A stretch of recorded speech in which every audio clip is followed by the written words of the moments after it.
სურსათის ეროვნული სააგენტოს უფლებამოსილი პირები ვართ. სახელმწიფო კონტროლი უნდა განვახორციელოთ თქვენ ობიექტზე.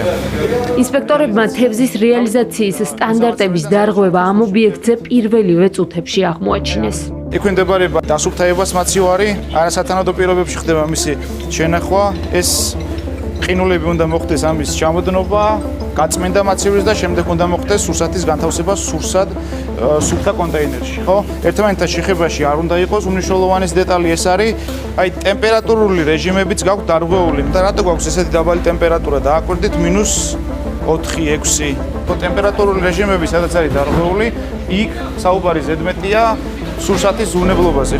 იმისთვის, რომ თევზი უვნებლად ჩაითვალოს, მისი შენახვის ტემპერატურა უნდა იყოს -19 გრადუსი. ამ შემთხვევაში თევზ პროდუქტები არ არის ეტიკეტირებული და დაუდგენელია მისი როგორც წარმომავლობა, ისე შენახვის ვადებიც. ასეთი დარღვევებისთვის რეალიზატორები სოლიდური სახთელით ჯარიმდებიან.